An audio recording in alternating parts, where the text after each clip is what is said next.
What's going on, young and old theologians? Welcome back to my channel. If this is your first time here, please make sure that you hit that subscribe button. And if you're one of the OGs, definitely hit that bell icon. Okay, so today I basically want to talk to you guys about devotional and what I personally like to do in my devotional time. Number one will have to be prayer. Prayer is so essential in any devotional time. Like you can't have a real devotional without prayer. It's that essential. It's that important. If you want to even just spend a whole day reading the Bible, you should be praying. Rather you praying before, after, or even during. It's very essential and it's very important. That communication with God, because you probably won't have the correct interpretation or the proper revelation. That also goes for like just spending quiet time, whether you just like sitting and you just meditating on what you learned, whether it be from a sermon. When you're in your quiet time and you're basically worshiping God, or you know what I'm saying, maybe you want worship music in the background, or maybe you don't like worship music because the words sometimes distract you, and whatever the song is saying at the time, that's what you're praying, that's what you're meditating on. Maybe you want just an instrumental of some, you feel me, just some worship music. You probably don't even want no songs that glorify you, that says, hey man, this is my blessing, you know what I'm saying? My blessing, ooh. It's not about you.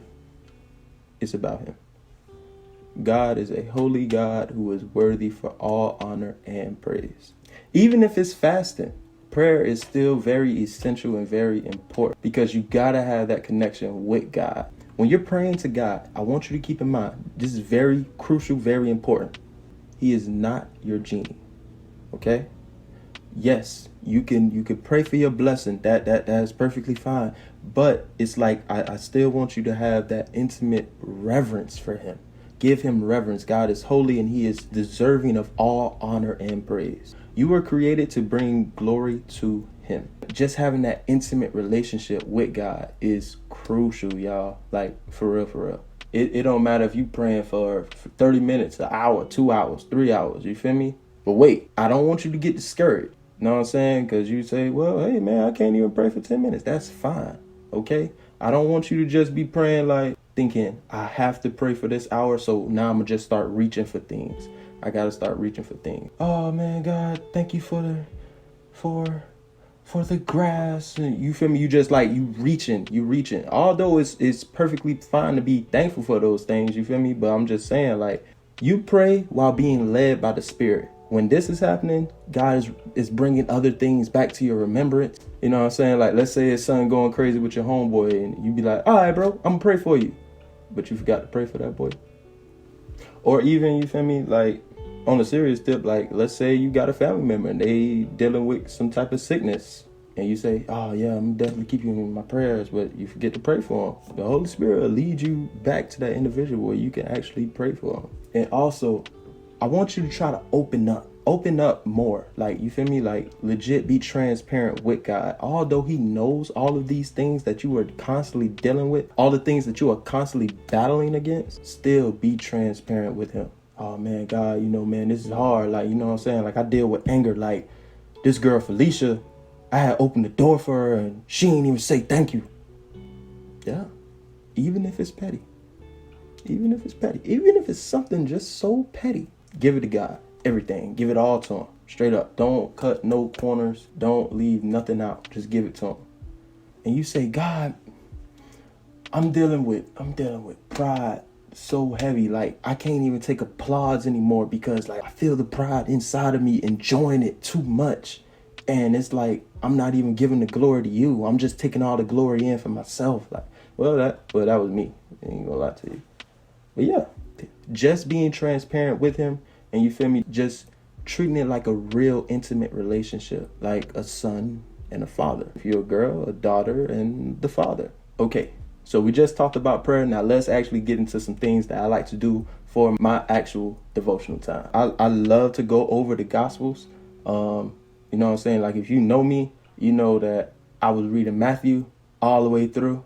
Like, Matthew real deal blessed me. Although, you feel me, I'm not Jewish, I love seeing the evidence stuff. Like, I love seeing that jump. Like, from the genealogy, from all of the prophecy, and basically everything that says that Jesus is the Messiah, I love seeing that stuff. Like, I love it. Like, that's what real deal excite me. And now that I'm looking at it and now that I'm really thinking about it, I need to read the book of Luke. I want to read the book of Luke because my boy was a doctor. The fact that he was a doctor, he's going to give more details. And I'm starting to become a very detailed guy. And I love it. I love that though. The one thing about Christianity, man, is Jesus.